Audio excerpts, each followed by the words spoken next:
Los misterios de Dios. Los misterios de Dios. Bueno, abran sus Biblias, los que la traen, en el libro del Apocalipsis capítulo 17. Apocalipsis capítulo 17, porque vamos a ver los tres misterios satánicos. Y vamos a abocarnos en esta mañana al misterio de Babilonia. La Biblia es un libro sellado. Contiene información espiritual. Y esta información espiritual no le es dada a las personas que son muy inteligentes, muy intelectuales, 5 doctorados en ciencias políticas, doctor en filosofía y letras, bla, bla, bla, bla, que aun cuando tienen este conocimiento terrenal, ya sea politólogos o personas que discuten o que debaten o que son completamente diestros para poder debatir todos los temas del mundo, la información espiritual de la Biblia le es dada a las personas que tienen al Espíritu de Dios, a las personas que se enfrentaron algún tiempo en su vida con Jesús, se dieron cuenta que necesitaban el perdón de sus pecados, porque Él fue muerto, enterrado y resucitado a los 3 días, y al entrar Jesús a tu vida, en quien están encerrados todos los secretos de la sabiduría y del conocimiento, comienza tu vida a ser llenada de un conocimiento que no proviene del mundo. En 1 de Juan capítulo 4, 3 y 4 dice el apóstol: ellos son del mundo y hablan las cosas del mundo. El que es de Dios nos oye. En esto diferenciamos el espíritu de verdad y el espíritu de error. La persona natural, la persona que no tiene a Cristo en su vida, le es locura la información espiritual. En los 40 años que tengo predicando la palabra, 43 de convertido, y en todos los, se podría decir, más de 100 debates que he tenido con escépticos, agnósticos, politólogos, ateos, etcétera, etcétera, siempre me he enfrentado, cuando atacan la Biblia, preguntarles si ya la leyeron. Y créanme que casi un 80% de las personas que discuten, agreden o son hostiles a la Biblia o la critican, ni siquiera la han leído. Y cuando te dicen, ya la leí, quiere decir que comenzaron desde el Génesis. Imagínense nada más. La Biblia no se comienza a leer desde el principio, sino desde el Nuevo Testamento. Y te dicen, ya la leí, o sea, leí los 66 libros en 3 o 4 meses, y con eso ya entendieron los secretos de Dios. Qué tremendo, ¿verdad? Entonces es importante que esto lo tengamos nosotros como base, porque estos secretos que pertenecen al mundo espiritual, a Dios le ha agradado revelárnoslos a nosotros. Cuando Jesús comenzó a hablar en parábolas, Mateo 13, Marcos capítulo 4, etcétera, etcétera, les dijo a ustedes, a los discípulos, a los que me siguen, les es dado entender las cosas que estoy contando en las parábolas. Que el sembrador salió a sembrar, que el trigo, la cizaña, las aves del cielo, la tierra, etcétera, etcétera, que la gente ni siquiera entiende, tenían un trasfondo espiritual dado a los que siguen a Jesús. Entonces, si tú eres una persona, o los que nos escuchan, que quieres respuestas, por ejemplo, ¿por qué Dios permitió el mal en el universo? ¿Por qué, si Dios sabía que Adán y Eva iban a pecar, por qué los creó sabiendo como omnisciente que es Dios, etcétera, etcétera? No vas a tener respuestas hasta que comiences a seguir a Jesús, porque a Dios no le interesa enriquecer tu conocimiento intelectual, sino cambiar tu vida, transformar tu vida.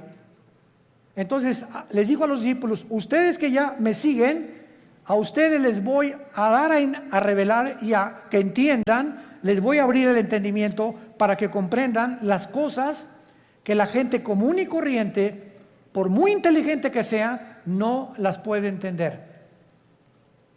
El libro del Apocalipsis, que es el 66º libro de la Biblia, es un libro lleno de símbolos. Y todos estos símbolos que aparecen en el Apocalipsis aparecen en el Antiguo Testamento. Casi la mitad de las citas del Apocalipsis vienen del Antiguo Testamento. Entonces, si yo quiero entender en el Apocalipsis qué significa Babilonia, o los 10 cuernos, o las 7 cabezas, o quién es la bestia, necesito tener un conocimiento anticipado del libro de Daniel, del libro del Génesis y del libro de Ezequiel, principalmente para yo poder interpretar o enseñar el Apocalipsis. Entonces, vamos a abordar en esta mañana, en esta serie que me ha parecido de veras maravillosa, y yo mismo estoy asombrado cada vez que descubro más y más misterios en la Biblia, el misterio de Babilonia. En la Biblia hay 2 palabras, 2 ciudades que se mencionan más que cualquier otra nación de toda la historia. Y la primera es Jerusalén. Es la que más se menciona desde el Génesis hasta el Apocalipsis. Y la segunda es Babilonia.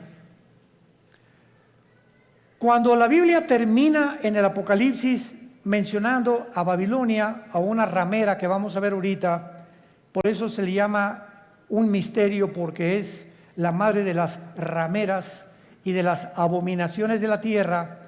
Tenemos que entender que en el Antiguo Testamento fue en la tierra de Babilonia donde comenzó la brujería, la astrología, el ocultismo, las ciencias ocultas y todo aquello que pertenece a la dimensión satánica tuvo su origen en Babilonia. Ahora bien, la palabra Babilonia y Babel son intercambiables, pero encontramos nosotros en Génesis capítulo 10 que la primera ciudad que Nimrod se le menciona en Génesis 10 del 8 al 10 como un cazador delante de Jehová. Pero esa palabra delante de Jehová significa en contra de Dios en el original hebreo. Y él fue el primer hombre que levantó Babilonia, que después acabaron levantando una torre, Génesis 11, la torre de Babel, donde Dios tuvo que confundir las lenguas, porque si ellos continuaban con ese sueño, con ese anhelo de llegar al cielo y de tener comunicación con los astros, etcétera, etcétera, ellos iban a acabar completamente destruidos por Dios. Entonces, la gran variedad de lenguajes que hay en el mundo es una manifestación de la misericordia de Dios, porque de otra manera nos acabaríamos todos, pero en 3 días. Entonces, gracias a que unos hablan francés, otros español, otros italiano, etcétera, etcétera, el mundo ha durado casi 6,000 años. Muy bien, ahora Babilonia, aparte en el Antiguo Testamento, aparece con otros nombres geográficamente. Uno de ellos es la tierra de los caldeos. La tierra de los caldeos. Y esta palabra, la tierra de los caldeos, esta frase significa la gente que vivía en Caldea, y Caldea era Babilonia. Entonces, cuando tú oyes la tierra de los caldeos, es la zona geográfica donde la humanidad se comenzó a levantar en contra de Dios. Y actualmente, geográficamente, se encuentra en la nación de Irak. Ahí lo que es ahorita Irak y Siria. Porque en el Antiguo Testamento, Irak y Siria era la tierra de la Mesopotamia y no había una división. Estas 2 naciones no están divididas todavía, Y toda esa área geográfica es precisamente donde comenzó la humanidad, de acuerdo a la Biblia. Porque por ahí corre el río Tigris, que nace en Irak, en Turquía, son como 3,000 kilómetros y desemboca en el Golfo Pérsico, donde ahorita hay una gran tensión, por cierto, entre Irán, Inglaterra y Estados Unidos, porque Irán continúa apoderándose de los barcos petroleros ingleses, porque está provocando Irán. No sé si leen los periódicos, anoche otro escándalo, que no han soltado el barco que capturaron los iraníes en el Golfo Pérsico, el estrecho de Hormuz, que es exactamente junto a Irán, porque ellos quieren una guerra contra Estados Unidos por el grupo Hezbollah terrorista, para que si Estados Unidos actúa a través de la naval y a través de la guerra y viene un enfrentamiento, entonces entraría a la guerra Israel, y bíblicamente los judíos destruirían Elam. Apúntalo, de Enrique, L-A-M. Elam es una franja que está dentro de Irán, junto al Golfo Pérsico, pero es la parte más pegada al Golfo Pérsico, al estrecho de Hormuz. Y ahí en Elam, que pertenece a Irán, es donde se encuentran los reactores nucleares más poderosos de Irán. Ahí están las centrifugadoras del uranio 235, que es el elemento químico para producir la bomba atómica o las bombas nucleares. Entonces, de acuerdo a la Biblia, en el libro de Jeremías y en el libro de Ezequiel, se profetizó hace 2500 años que Elam iba a ser destruido, no Irán, porque Irán va a sobrevivir a la guerra de Ezequiel 38 cuando se una con Rusia y Turquía para destruir Israel, cosa que no lo van a lograr. Entonces, Babilonia significa confusión. Confusión. Otras traducciones la han puesto porque en la Torre de Babel querían ellos tener una puerta para con Dios. Querían que era una puerta al cielo que los iba a comunicar con los dioses. Pero la palabra Babel es básicamente la palabra confusión. Entonces vemos que nosotros, que desde el principio de la humanidad hasta el final de la humanidad, los seres humanos vivirán confundidos sin Dios. Esto es lo interesante de por qué aparece otra vez la palabra confusión al terminar el Apocalipsis, relacionado con las religiones. Porque aquí vamos a encontrar a una mujer, y las mujeres en la Biblia siempre han representado dos cosas espiritualmente nada más. Encontramos, ¿verdad?, a las mujeres que representan la iglesia, porque la iglesia se le compara con una mujer, y la otra Jezabel, o la gran ramera, que representa las religiones o la falsificación del camino a Dios, que es lo que querían hacer con la Torre de Babel. Y antes de entrar al capítulo 17 de Apocalipsis, quiero que vean otra cosa en el capítulo 9 de Apocalipsis. Rápidamente regresen al capítulo 9 y vean ustedes algo tremendo.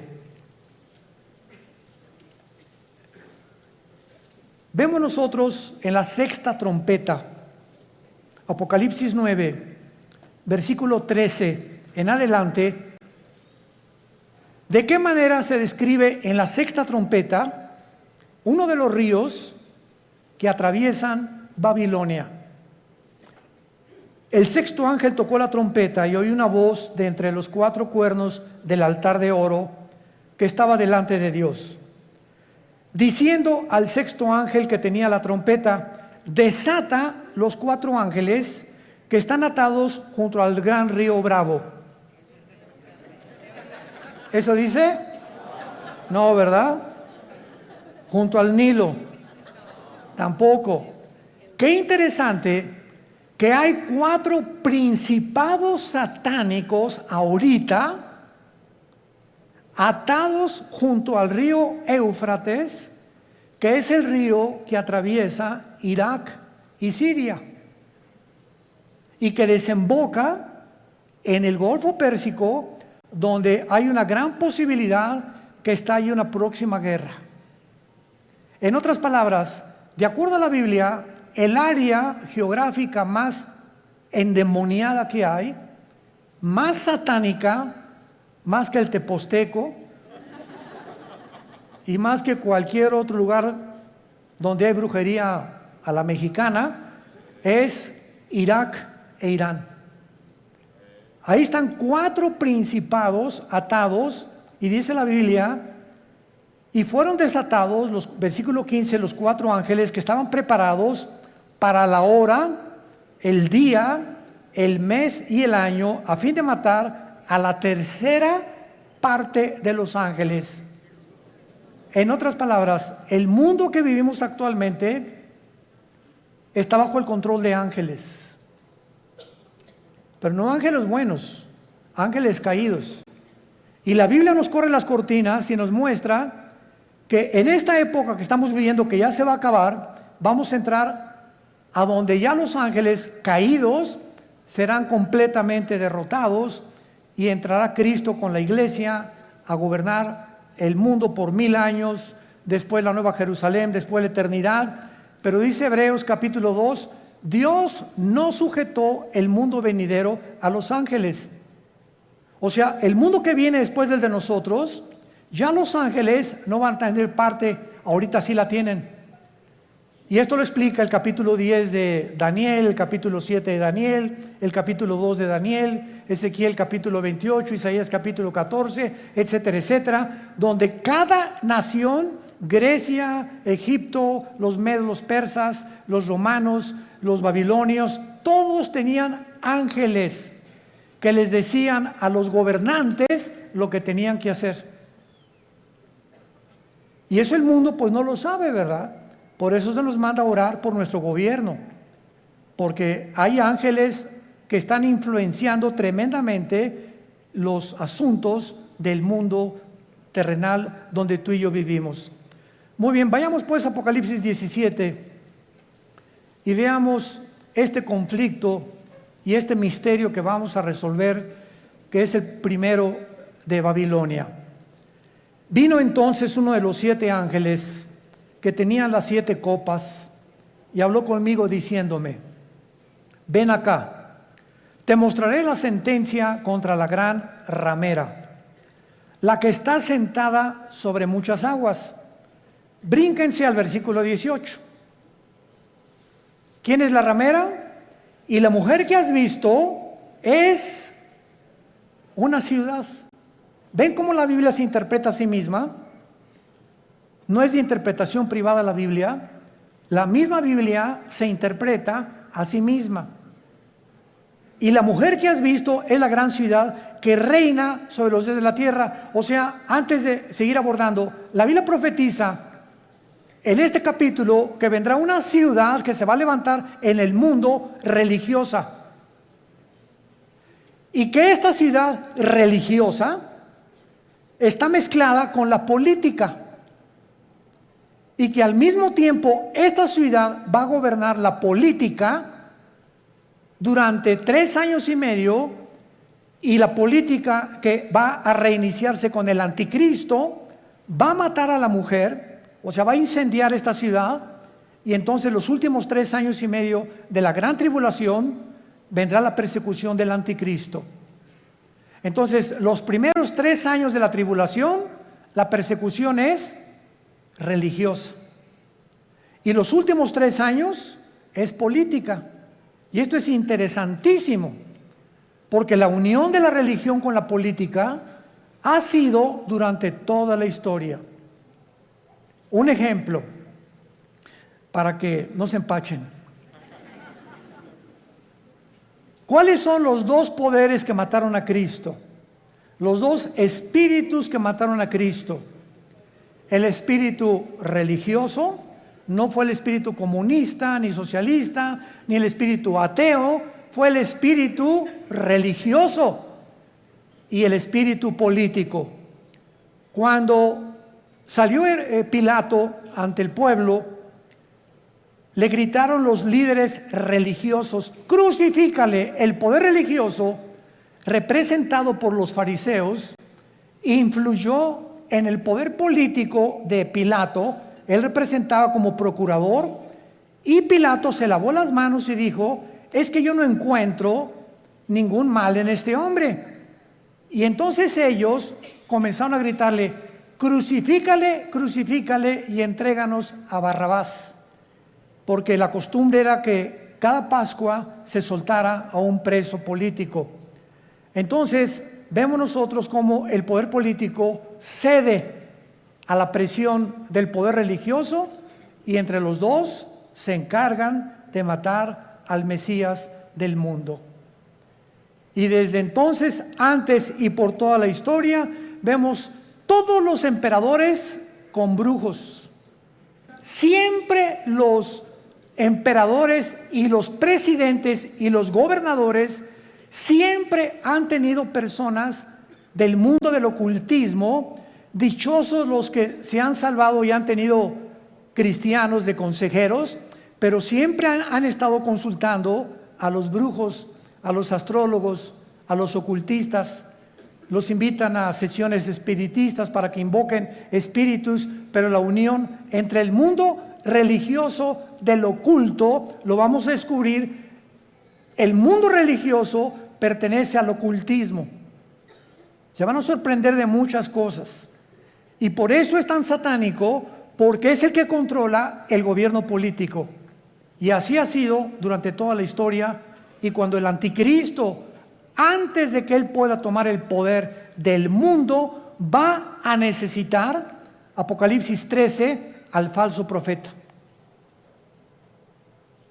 ¿Quién es el falso profeta? Va a ser un líder religioso que va a unir a todas las religiones del mundo en una sola.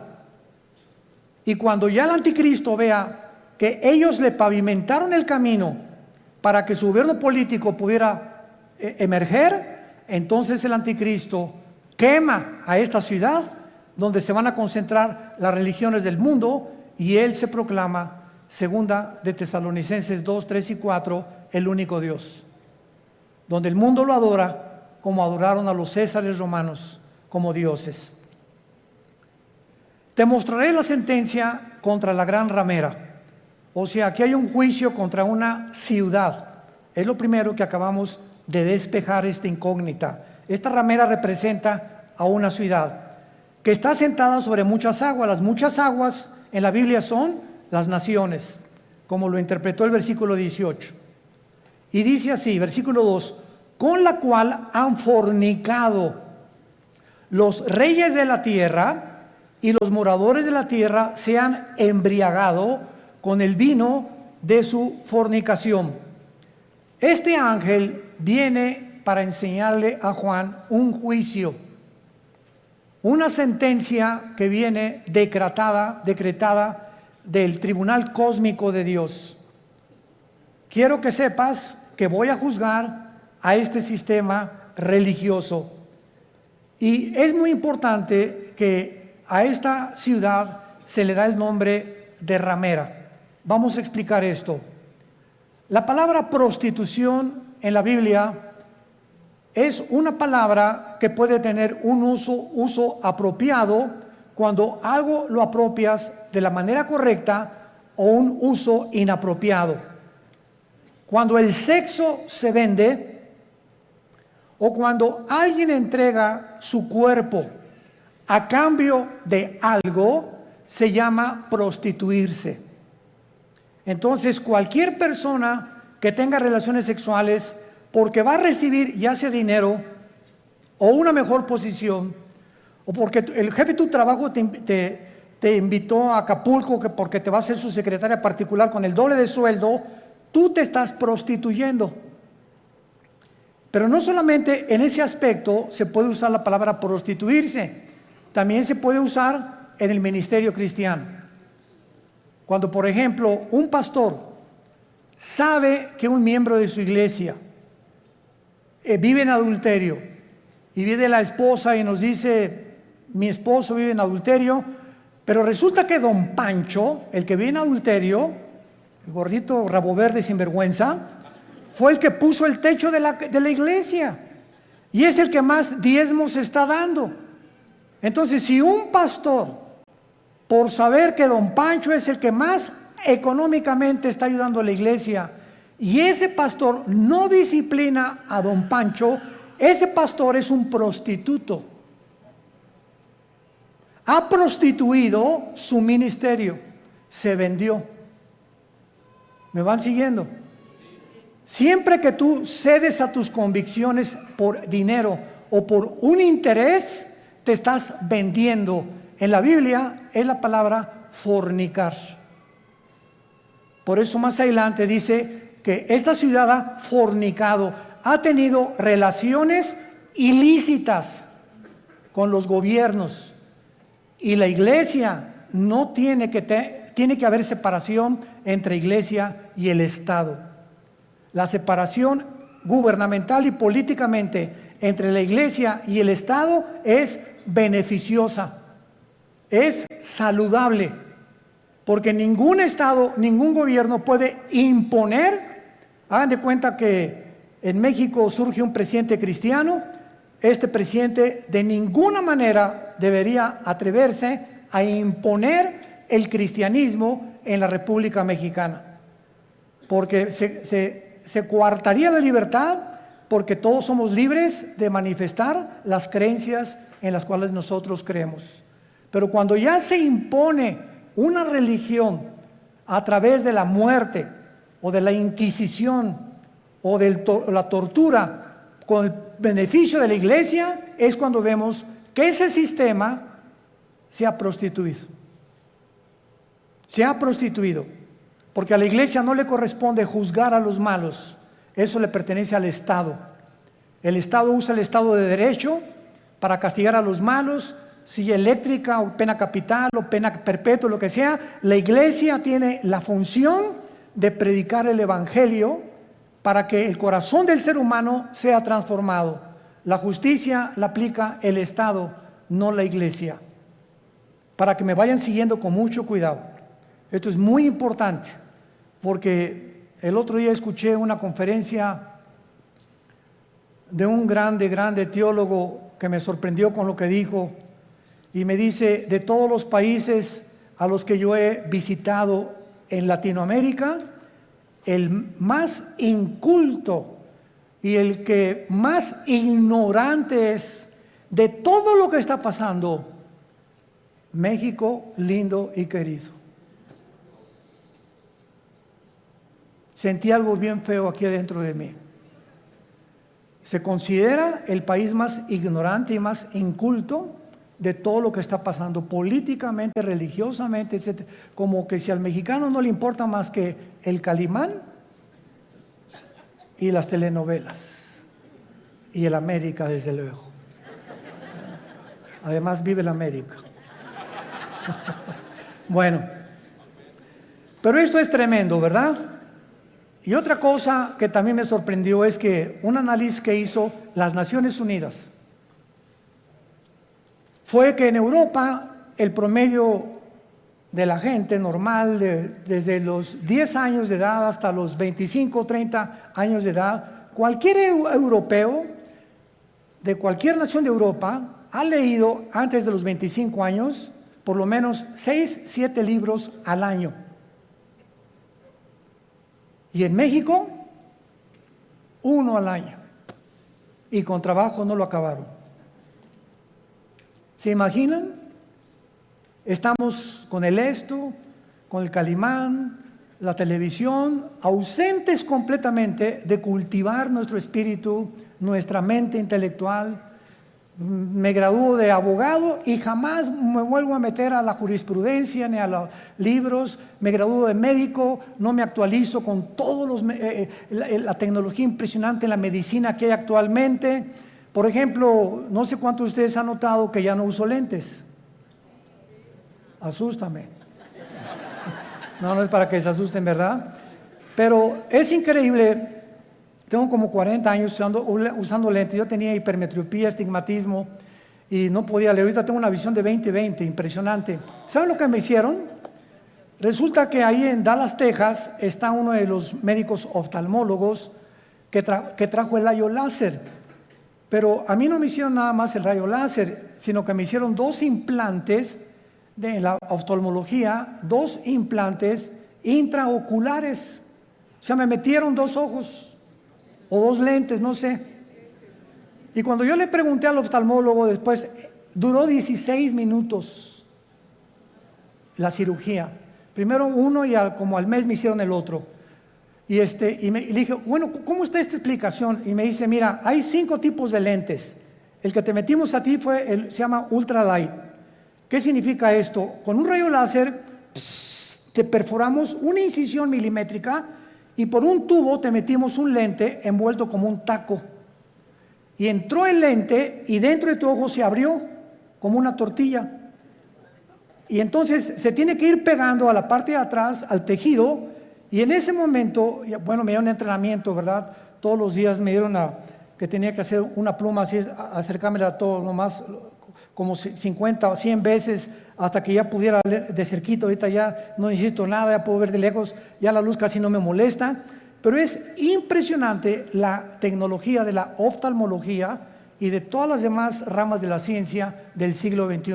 A mi hijo Caleb le hicieron en 7 minutos el láser, nada más que a él no le hicieron cirugía. A él con el puro láser le quitaron los problemas que tenía de la vista con una garantía de 35 años. Ahí me dieron hasta que venga el Señor por nosotros. Y sí, ya para qué quiero más, ¿verdad? Bueno, pero este es el mundo que estamos viviendo, ¿no? Entonces, están pasando muchas cosas en el mundo y tenemos que estar actualizados, tenemos que estar leyendo revistas, actualizándonos, ¿verdad? Las noticias para saber y enterarnos cómo está la cosa. Y tenemos que tener hambre, pero más que nada, hambre de la Biblia. Muy bien. Entonces, la prostitución en este pasaje, la ramera representa, si lo quieres apuntar, la prostitución de la religión. Cuando la religión se vende, cuando la religión ofrece, dame dinero y tu hijo va a ser sanado. Dame dinero y la maldición se irá de tu casa. O manda dinero y vas a recibir a cambio algo. Esta religión está negociando la salud y se está prostituyendo. Porque la Biblia dice que Dios ama al dador alegre, no por necesidad, ni por coerción, ni por amenaza, ni porque si no mandas, la maldición de Tutankamén caerá sobre tu casa. Ahí es cuando vemos la prostitución de la religión. Hace poco acaban de capturar a un hombre, ¿verdad?, en Estados Unidos, líder de una secta que se llamó La Luz del Mundo en México, que no se imaginan ustedes, ¿verdad? No son millonarios, son multimillonarios. Y lo más asombroso es que el 70% de las gentes que van a estos millones de personas que pertenecen y el dinero que tienen son gente humilde, son gente de pobres, o sea, de la clase indígena y de casi, como decía Cantinflas, desleídos y deslustrados. No son muchos profesionistas ni mucho menos. Y estas personas, ¿verdad?, tenían comandos armados. Cuando ese hombre viajaba con guardaespaldas, con ametralladoras, etcétera, etcétera, y llegó a convencer a la gente de que él era Dios. Y cuando él entraba a la iglesia había un trono literal, donde él se sentaba con muchachas junto y muchachas por acá a los lados, y entraba y lo comenzaban a adorar como Dios. En otras palabras, él estaba vendiendo, prostituyendo la religión. Y así hay cantidad de sectas, e inclusive se puede dar en iglesias cristianas. Cuando los líderes, vuelvo a repetir, por causa del dinero o por conveniencia del dinero, se venden y sus convicciones las crucifican para poder obtener lo que ellos están ofreciendo mediante milagros. Este es el problema de las religiones que se prostituyen. Muy bien. Y esto es lo que sucede en Apocalipsis 17, como lo vamos a ir viendo, una ciudad prostituta que ha fornicado, dice el versículo 2, con los moradores de la tierra. Y más o menos ustedes ya pueden irse dando cuenta de quién estamos hablando. La única, para que ustedes estén enterados, sin afán de ofender a nadie, la única religión que existe en el mundo, la única que tiene un lugar en las Naciones Unidas, es Roma. La única religión que durante 18 siglos en Europa no permitía que los reyes se casaran más que con los que ellos autorizaban. La única religión que exigió que si no te convertías a Roma durante 350 años, nombró un papa a Torquemada, un hombre español, con la Inquisición, donde los abrían los cuerpos, les quitaban el pelo, los rapaban, pero con todo y la piel, les sacaban los ojos, los sentaban en estacas, los quemaban vivos a judíos y a cristianos, porque no aceptaron que Roma es la única religión que salva. Y hasta el siglo XXI, los estatutos romanos continúan enseñando lo mismo. Fuera de Roma no hay salvación. Esto es impresionante. Cuando yo tenía 12 años de edad, les he contado a muchos, fuimos educados, mi hermano Alejandro y yo, en colegios lasallistas, San Juan Bautista de la Sal. Y a los 13 años vivíamos en Acapulco, entré al seminario, yo quería ser cura, porque nos enseñaron los hermanos lasallistas en aquel tiempo el latín, en aquel tiempo éramos acólitos, el cura daba la misa en latín, cuando entraba supuestamente al altar, ¿verdad? Entraba y decía, introibo al altar de Deu, Justifica Juventudes Meam, me introdujo al altar de Dios a ofrecer los sacrificios por los vivos y por los muertos. Ya le contamos en latín los acólitos. Y cuando uno de los grandes dirigentes ahí llegó a visitarnos al seminario, nos dijo, ustedes están ya en el tiempo de hacer un voto de celibato sacerdotal. Y pues éramos como 10 o 12 muchachos de 14, 15 y 6 años de edad, y nos volteamos todos a ver qué significa el voto del celibato sacerdotal. Entonces nos dijo este prelado religioso, significa que ustedes tienen que hacer un voto que nunca se van a casar y que su única fidelidad va a ser a Roma, nada más. Oiga, ¿y por qué no quiere que nos casemos? Porque si se casan, el dinero lo gastan en la familia y ya no lo mandan a Roma. Esa es la razón por la cual no les conviene que se casen. Cuando la Biblia ordena, 1 Timoteo capítulo 3, en cualquier Biblia que veas, que los que sirven a Dios de tiempo completo se casen, a menos que tengas el don de continencia. Pero esto es increíble. Ahí fue cuando yo me decepcioné, ¿verdad?, de la religión. Lloré, le dije a mi papá, yo ya no creo en nadie, y me hice ateo. A los 17 años ingresé al Partido Comunista, me uní a la dialéctica materialista, a estudiar el Capital de Marx, de Engels y de todos los grandes líderes, Lenin, que la llevó a la práctica en la revolución bolchevique, etcétera, etcétera, hasta que cuando me convertí, yo estaba a punto ya de casi quitarme la vida, de la depresión a la que yo había llegado, de la decepción y de todo, que ya nadie me convencía, cuando mi hermano Alejandro me presenta a Jesús como el camino, la verdad y la vida. Y yo supe cuando encontré a Jesús que era la única razón por la cual yo debía seguir viviendo, y le prometí desde ese día, fue marzo de 1974, que yo le entregaría mi vida y que lo quería servir. Y desde entonces no lo he dejado de servir, por la gracia de Dios. Bueno, ahora muy bien. Vean rápidamente en el Antiguo Testamento, en Jeremías capítulo 2, de qué forma en el Antiguo Testamento se menciona la fornicación física o la prostitución, así como material o terrenalmente.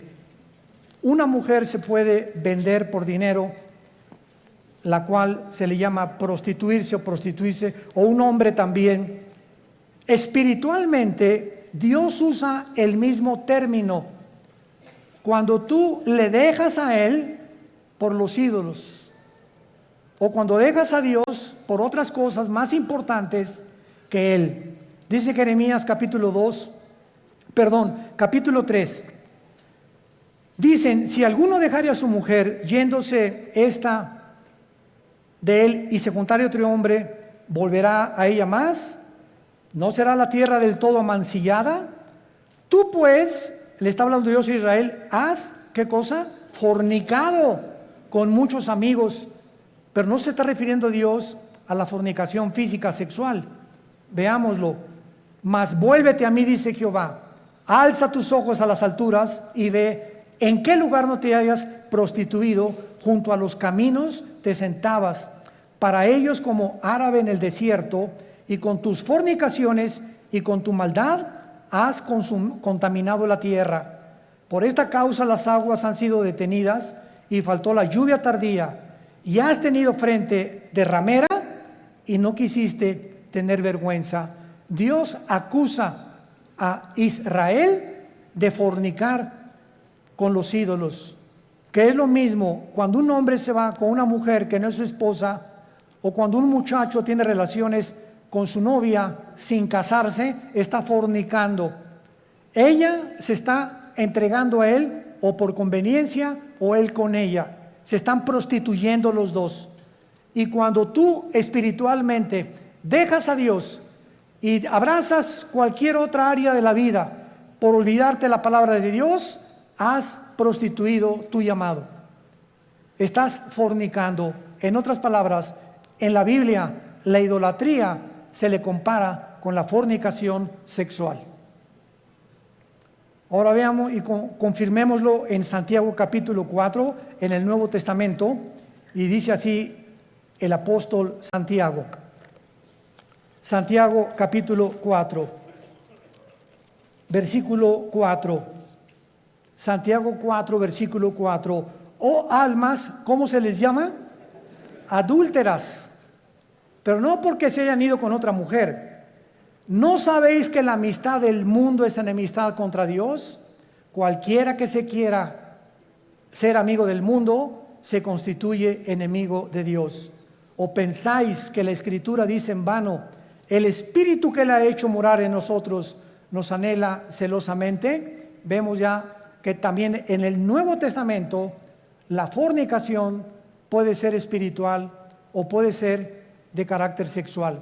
Vayamos otra vez a Apocalipsis, nuestro pasaje, y ya vamos despejando muchas incógnitas que estaban ocultas ante nuestros ojos, por lo cual Dios le llama a esta ciudad, versículo 2, has fornicado con los reyes de la tierra. Roma tuvo relaciones ilícitas con los políticos.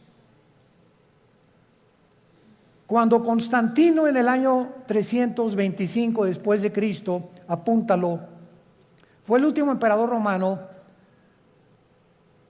fueron los emperadores los que le hablaron a una persona para darle el título de pontífice.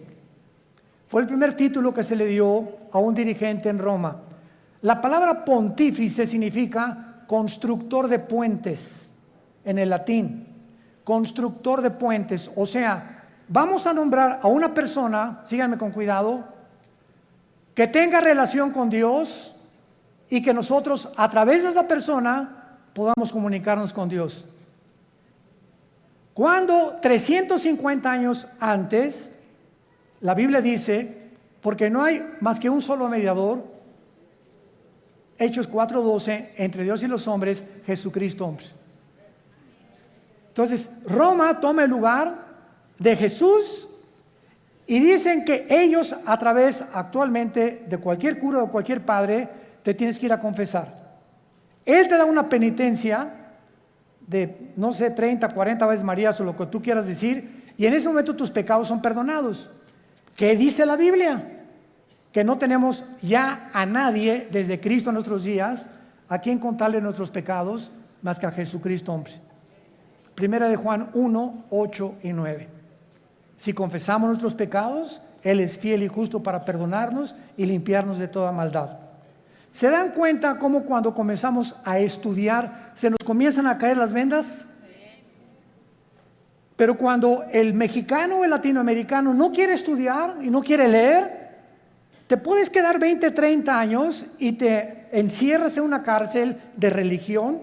No, yo estoy bien, y ahí tienes enfrente la luz y te niegas a verla, porque puede más tu orgullo religioso que la verdad.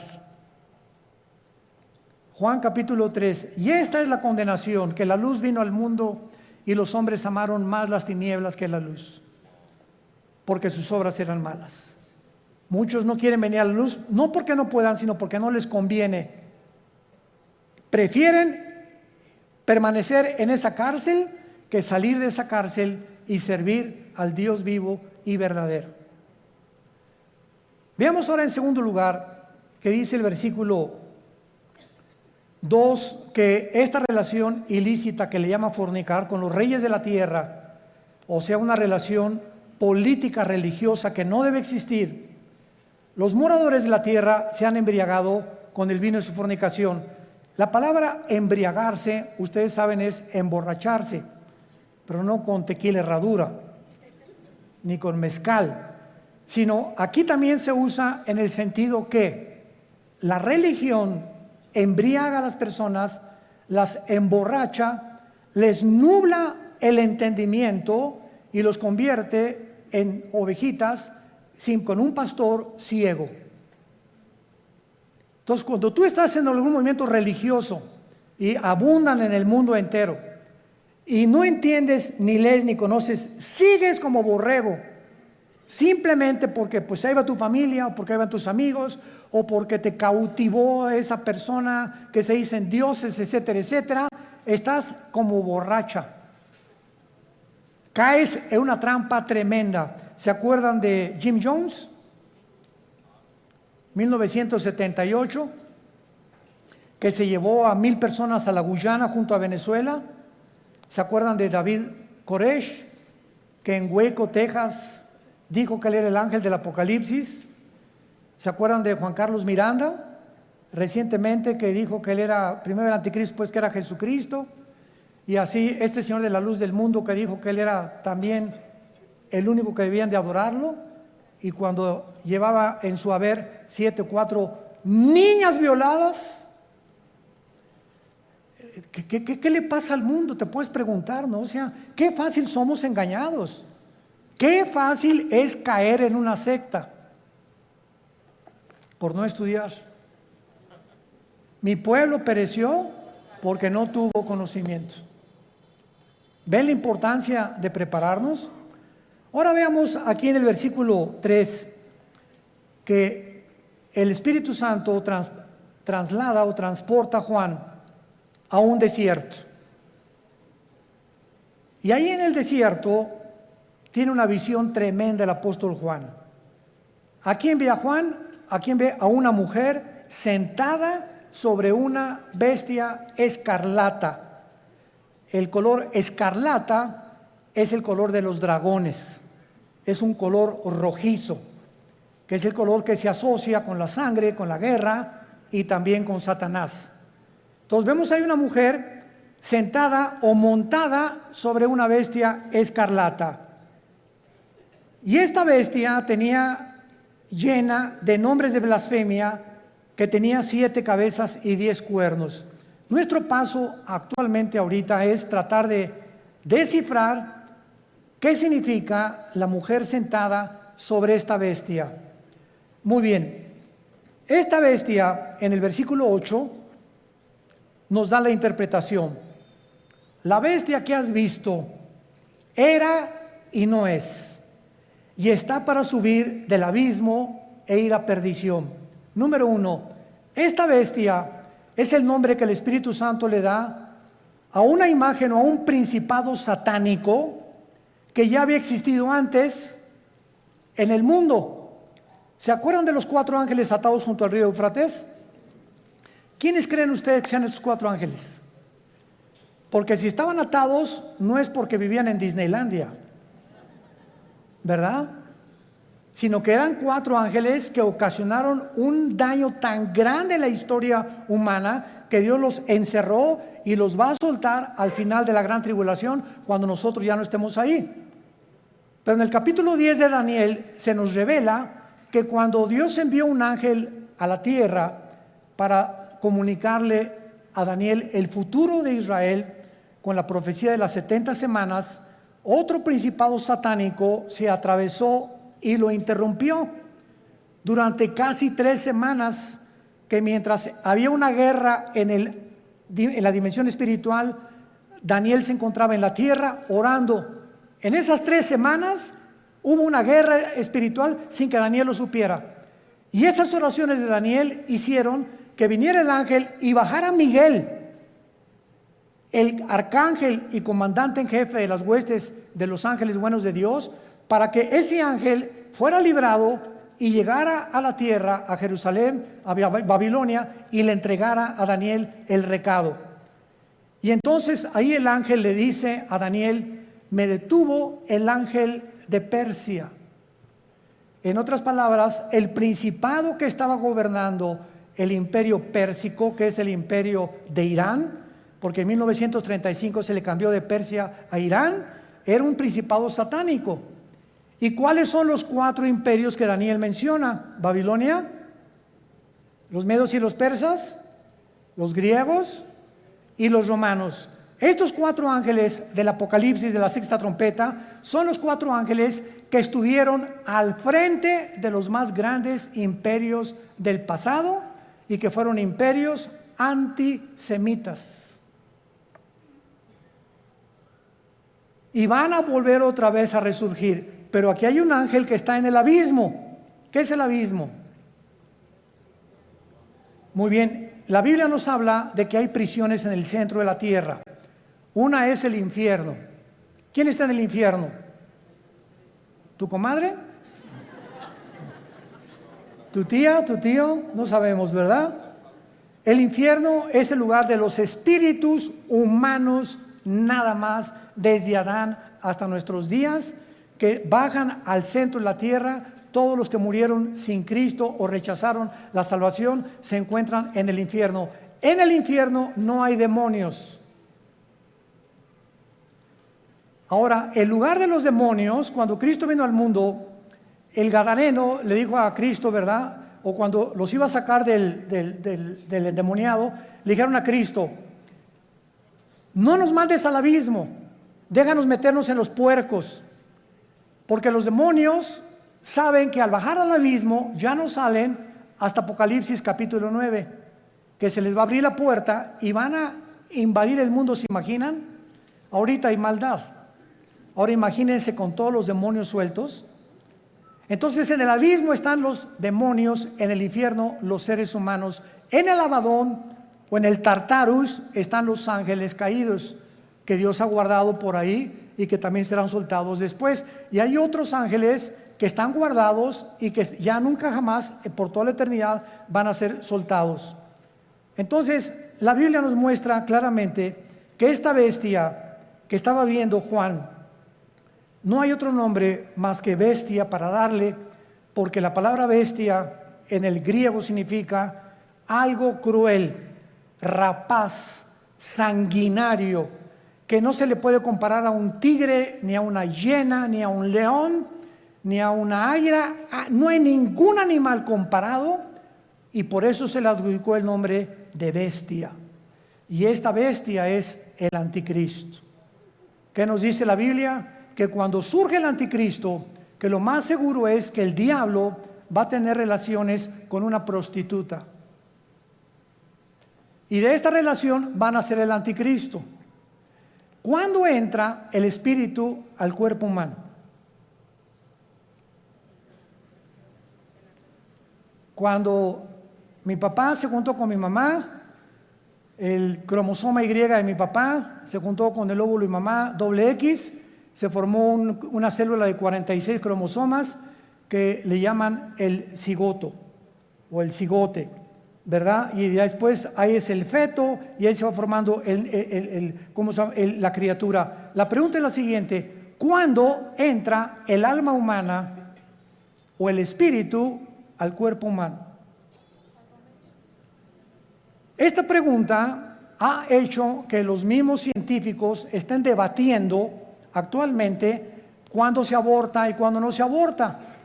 No hay ningún médico, ningún doctor, ningún genetista, ningún ginecólogo, nadie que te pueda decir cuándo comienza la vida. Y por eso se ha dado especulaciones. No, puedes abortar a las 3 semanas, a los 2 meses, al mes. Y las leyes en diferentes naciones cambian de acuerdo a la perspectiva y la opinión de tales o cuales médicos. Pero en el Salmo 139, escrito hace 3000 años, escribió Dios: mi embrión vieron tus ojos. Es en el momento de la fertilización, señores médicos que nos acompañan. Es en el momento de la fertilización cuando el cromosoma de mi papá fertilizó el óvulo de mi mamá. En ese momento Dios nos considera seres humanos completos, con toda la información genética, aunque no se haya desarrollado el corazón ni el hígado ni mucho menos, pero en ese momento ya estamos potencialmente completos como seres humanos. Así que a los 2 o a los 3 días ya se le llama aborto. Porque es Dios el que determina cuándo comienza la vida. Bueno, vamos a dejar hasta acá nuestro estudio. Tenemos, ni modo, me tengo que volar yo, así que bye bye. Ahí alcánceme al aeropuerto, ¿verdad? Y seguimos hablando. Pero vamos a continuar con estos estudios maravillosos. Y te damos gracias, Señor, por tu palabra en esta mañana. Vida Nueva para el Mundo se sostiene y propaga el mensaje de salvación de Jesús.